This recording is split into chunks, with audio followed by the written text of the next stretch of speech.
बड़ी खबर आपको हम बता दें, जहां पर एक्शन में हिमाचल की सुक्खू सरकार इस समय देखी जा सकती है। बिजली बोर्ड के 32 कार्यालय बंद कर दिए गए हैं और नए खोले गए दफ्तरों को भी बंद करने के आदेश जो हैं वो जारी कर दिए गए हैं। हिमाचल प्रदेश राज्य बिजली बोर्ड प्रबंधन ने अधिसूचना जारी की है। सरकार के फैसले पर बिजली प्रदेश अध्यक्ष ने सवाल उठाए हैं। बदले की भावना से काम कर रही है सरकार, ये सुरेश कश्यप की ओर से कहा गया। तो बदले की भावना से सरकार काम कर रही है, ये सुरेश कश्यप की ओर से कहा गया है। और इसी खबर पर अधिक जानकारी के साथ शिमला से हमारे ब्यूरो प्रदीप ठाकुर इस समय जुड़ चुके हैं। प्रदीप, देखिए, बदले की भावना, ये जो शब्द है ये काफी ज्यादा चर्चित रहते हैं अक्सर तब जब सत्ता बदलती है, सरकार बदलती है। कभी कांग्रेस ये आरोप बीजेपी पर लगाया करती थी, दिन बदल गए और आज बीजेपी इन आरोपों का सहारा लेकर कांग्रेस पर वार कर रही है। बिल्कुल दीक्षिका, देखिए, जब सुखविंदर सिंह सुक्खू सरकार सत्ता में आई और कार्यभार भी संभाला मुख्यमंत्री के तौर पर, और उसके बाद जो पहला फैसला लिया गया उसमें ये कहा गया कि जो पिछले 8 महीने के फैसले हैं, खासतौर पर 1 अप्रैल 2022 से लेकर जब तक आदर्श चुनाव आचार संहिता लगती है तब तक के जितने भी फैसले राज्य सरकार ने किए हैं उनको रिव्यू किया जाएगा। और उसके बाद रिव्यू की प्रक्रिया शुरू हुई और अब जो है कई डिपार्टमेंट, हम कह सकते हैं डिपार्टमेंट में कई ऐसे सब डिवीजन है। बिजली बोर्ड की बात करें और उसके साथ साथ आज की जो नोटिफिकेशन है उसमें स्वास्थ्य विभाग के भी जितने भी अपग्रेड हुए स्वास्थ्य संस्थान हैं या फिर जो नए खोले गए स्वास्थ्य संस्थान थे उनको भी डीनोटिफाई किया गया। पिछले कल बिजली बोर्ड के जितने भी सब डिवीजन थे उसमें कुछ सर्कल भी थे और उनको भी जो है डीनोटिफाई किया गया है। और आज के आदेश में स्वास्थ्य विभाग के जो स्वास्थ्य संस्थान खोले गए थे, कुछ अपग्रेड किए गए थे, उनको डीनोटिफाई किया गया है। हालांकि इस पूरे मुद्दे पर अब सियासत गर्मा गई है। पूर्व मुख्यमंत्री जयराम ठाकुर ने पहले ही कहा है कि हम कोर्ट का दरवाजा भी खटखटाएंगे और राज्य सरकार ने जो ये फैसला किया है, डीनोटिफाई करने का जो ये प्रोसेस शुरू हुआ है, ये कहीं ना कहीं आग में हाथ डालने जैसा है और इसको उसका नुकसान जो है कांग्रेस सरकार को झेलना पड़ेगा। हालांकि आज जो भाजपा के प्रदेश अध्यक्ष हैं सुरेश कश्यप, उनकी तरफ से बयान जारी किया गया है कि जहां जहां भी ये सब डिवीजन है या फिर हम कह सकते हैं कि जो इलेक्ट्रिकल सब डिवीजन है या डिवीजन है या सर्कल है या इसके साथ साथ स्वास्थ्य संस्थान को बंद किया गया है, उनको डिनोटिफाई किया गया है और उन उप मंडलों में यानी एसडीएम कार्यालय के बाहर प्रदर्शन किया जाएगा और पूरे प्रदेश में। बिल्कुल प्रदीप जी, आपको रोकना चाहूंगी। इस समय हमारे साथ राजीव भारद्वाज जो कि बीजेपी प्रवक्ता हैं, वो इस समय हमारे साथ जुड़ चुके हैं। राजीव जी, स्वागत करती हूँ खबरें अभी तक पर आपका। और देखिए, लगातार आरोप और प्रत्यारोप आप लोगों की ओर से लगाए जा रहे हैं, लेकिन वहीं दूसरी तरफ जो नई सरकार बनी है वो ये कह रही थी कि सिर्फ और सिर्फ प्रचार के लिए या फिर इससे पहले सिर्फ वाहवाही बटोरने के लिए इन तमाम चीजों को आगे बढ़ाया गया था और उसे बंद करने का काम जो है कांग्रेस सरकार कर रही है। क्या कहेंगे इस पर आप? मैडम, ऐसा है, मैं कल भी आपके चैनल के साथ शाम को जुड़ा था जी, और मैंने तब भी ये कहा था कि हमारी नई सरकार बनी है, कांग्रेस की सरकार बनी है, हमारी शुभकामनाएं। सरकार जब बनती है उसके बाद सरकार सबकी होती है।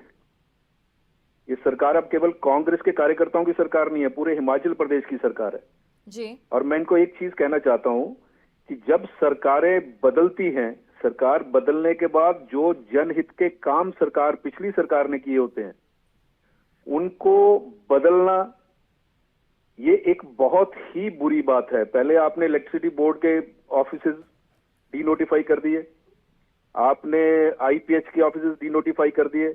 अब आपके चैनल के माध्यम से मुझे पता चल रहा है कि आपने स्वास्थ्य संस्थान जो हम लोगों ने खोले थे, कुछ पदोन्नत किए थे, उनको भी बंद करने की नोटिफिकेशन जारी कर दी है। इससे बड़ी एक जन विरोधी काम क्या हो सकता है, मुझे आप बताइए जी। ये मेरा प्रश्न है। जो यहाँ हमारे कांग्रेस के मित्र बैठे होंगे उनसे प्रश्न है कि जब जयराम ठाकुर जी इस प्रदेश के मुख्यमंत्री बने उसके बाद जो जो काम स्वर्गीय वीरभद्र सिंह जी जब उस समय के प्रदेश के मुख्यमंत्री थे उन्होंने जो काम किए होंगे, उस समय की सरकारों ने जो काम किए होंगे, जो काम जनहित के काम थे, उन कामों को जयराम ठाकुर की सरकार ने बिल्कुल भी नहीं बदला जो वो इस प्रदेश के मुख्यमंत्री बने। और एक ऐसा जो रिवाज था बदला और बदली का, उस रिवाज को समाप्त करने का काम यदि किसी ने किया था तो जयराम ठाकुर जी की सरकार ने किया था। लेकिन कांग्रेस की सरकार अभी तक इनका मंत्रिमंडल का विस्तार नहीं हो रहा है, जी, मंत्रिमंडल का विस्तार नहीं हो पा रहा है।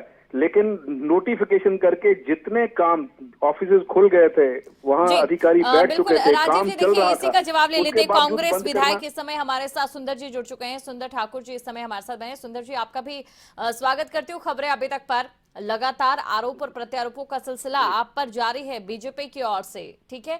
आप लोगों ने जिस तरीके से जो सब डिवीजन बंद करने का काम किया है या फिर तमाम जो चीजों में तेजी दिखाई, उसको लेकर सवाल ये खड़े हो रहे हैं कि क्या आप बदले की भावना से काम कर रहे हैं और आपका सरकार बनने के बाद जो मेन फोकस है, सबसे पहला फोकस वो इसी काम पर होना वाकई अपने आप में एक बड़ा सवाल है। जी हाँ, देखिए ये जो भी डी नोटिफाई हुए हैं, जी ये जितने भी संस्थान है, ये आनन फानन में बिना बजट के सिर्फ एक जो राजनीतिक दृष्टिकोण से पिछले चंद महीनों में खोले गए हैं। इसमें ना कोई बजट प्रोविजन है, ना कोई इसकी जो है जो मापदंड होते हैं कि ये क्राइटेरिया होता है कि ये किस पॉपुलेशन बेसिस है या रीजन बेसिस पे है, ऐसा कुछ भी नहीं। सिर्फ एक राजनीतिक तौर पे ये सारे संस्थान खोले गए थे। जी अब क्योंकि सरकार बनी है, देखिए एक बारी ये सारे डी नोटिफाई हुए हैं और जो जरूरत की चीजें रही बनेगी उन्हें आगे जो है फिर से नोटिफाई किया जाएगा, लेकिन पहले इसके लिए बजट प्रोविजन और क्राइटेरिया को ध्यान में रखा जाए। जी राजीव जी, क्या आप लोगों की सरकार की ओर से जब सरकार थी आपकी, तो क्या वाकई आनंद फानन में सिर्फ और सिर्फ वोटों की राजनीति के लिए ऐसा इस बिल्कुल नहीं तरीके है, के ऐसा बिल्कुल शिलान्यास नहीं किए है। गए? मैं आदरणीय सुंदर सिंह ठाकुर जी की इस बात से बिल्कुल सहमत नहीं हूँ। सारी बजट की प्रोविजनिंग हुई है, उसके बाद ये संस्थान खोले गए हैं। यदि इनको लगता है कि बजट की प्रोविजनिंग है तो बजट का प्रोविजन करवाए ना। संस्थान बंद करने का क्या मतलब है? वीरभद्र सिंह जी जब इस प्रदेश के मुख्यमंत्री थे, जयराम ठाकुर जी ने उनको टेक ओवर किया था जब हमारी सरकार बनी थी। जितने संस्थान कुछ भी नहीं था, उसके बावजूद वहां बजट का प्रोविजन किया गया, लेकिन हमने उन संस्थानों को बंद नहीं किया क्योंकि वो एक जनहित में किए गए काम थे। वो जनहित में किए गए, जनता के लिए किए गए काम थे।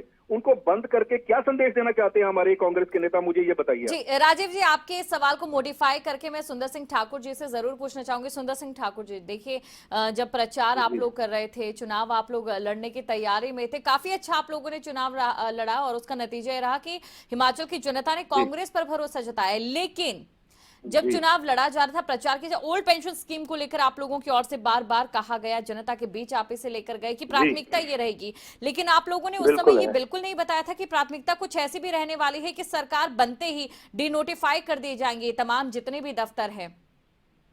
देखिए लोकप्रिय सरकार बनी है और अभी जब कोई बजट प्रोविजन नहीं है या वो मापदंड पूरा नहीं कर रहे हैं, ये जो पॉलिटिकल डिसीजंस आखिरी के कुछ दिनों में लिए गए हैं, एक ही तरफ सिर्फ मात्र जो है पॉलिटिकल कंसिडरेशन रही हो।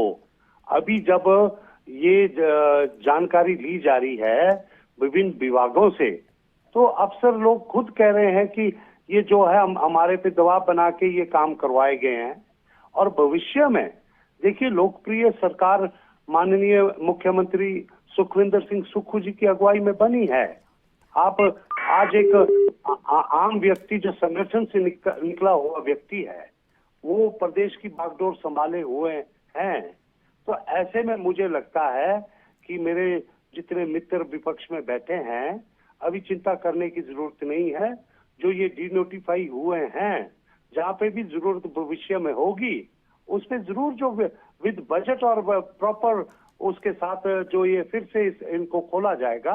लेकिन ये जो आनन फानन का लिए वो फैसला, इसे जो है सरकार ने जो है इसे जो है ये सारे फैसले को पलट दिया है। राजीव जी और सुंदर सिंह जी, आप हमारे साथ जुड़े, आप दोनों का शुक्रिया। लेकिन आप दोनों को मैं ये जरूर बताना चाहूंगी कि जिस तरीके से तमाम जो राजनीतिक दल हैं वादे करते हैं या जिस तरीके के जो शिलान्यास भी किए जाते हैं, उनके लिए बजट कहां से आएगा, इसको लेकर भी सुप्रीम कोर्ट में इस समय कवायद चल रही है। जनता के सामने जानकारी रखनी होगी, फिर चाहे वो इन दफ्तर को लेकर हो, फिर भले क्यों ही ओल्ड पेंशन स्कीम को लेकर क्यों ना हो, क्योंकि आप दोनों ही जानते हैं इस समय हिमाचल प्रदेश में कर्ज को लेकर क्या स्थिति है। आप दोनों का शुक्रिया, तमाम आप हमारे साथ जो जुड़े और जिस तरीके से बातें आपने रखी।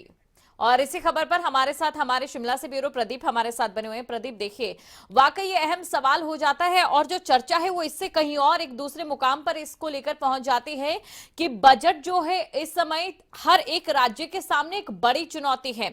शिलान्यास की बात करें या वादों की बात करें, तमाम ऐसी चीजें क्या वाकई वोट खसोटने के लिए की जाती है जिनके पीछे कोई एक रोड मैप ही तैयार ना हो? बिल्कुल दीक्षिता, देखिए, अब इस विषय पर प्रदेश में जरूर चर्चा शुरू हो गई है कि आखिर ऐसी क्या नौबत आई कि जो संस्थान खोले गए थे, कुछ के तो उद्घाटन भी हो गए थे, माफ कीजिएगा, उन कुछ के तो शिलान्यास भी हो गए थे, उसके बावजूद भी जो है वो अब डिनोटिफाई किया गया है। हालांकि इसको लेकर सियासी गलियारों में जो चर्चाएं हैं, राजनीतिक दल एक दूसरे पर आरोप प्रत्यारोप जरूर लगा रहे हैं, लेकिन इसका जो नुकसान है वो आम लोगों को जरूर उठाना पड़ेगा। चाहे वो बिना बजट के ये संस्थान खोले गए थे या अपग्रेड किए गए थे, या फिर अब जो है इनको डिनोटिफाई किया जा रहा है, इनको फिर से हम कह सकते हैं कि ये चेक किया जा रहा है कि क्या इसकी जरूरत है, क्या इनका औचित्य बनता है। ये रिव्यू में जो है सरकार की तरफ से चेक किया जा रहा है। लेकिन जिन लोगों की आशाएं थी कि हमारे गांव में कोई सब सेंटर खुला है या फिर हमारे इलाके में कोई इलेक्ट्रिकल सब डिवीजन आया है, तो लोगों को बहुत सारी आशाएं होती हैं। बिल्कुल, देखिए प्रदीप, और सवाल इसलिए भी खड़ा होता है कि जब प्रचार किया जाता है तो इस तरीके का कोई भी राजनेता या कोई भी राजनीतिक दल ये नहीं कहता है कि कुछ ऐसी चीजें जो हैं हम उन्हें डिनोटिफाई करने जा रहे हैं, क्योंकि जाहिर तौर पर चुनावों पे एक अलग असर उसका पड़ेगा। बहुत बहुत शुक्रिया प्रदीप, तमाम जानकारी को दर्शकों तक पहुंचाने के लिए।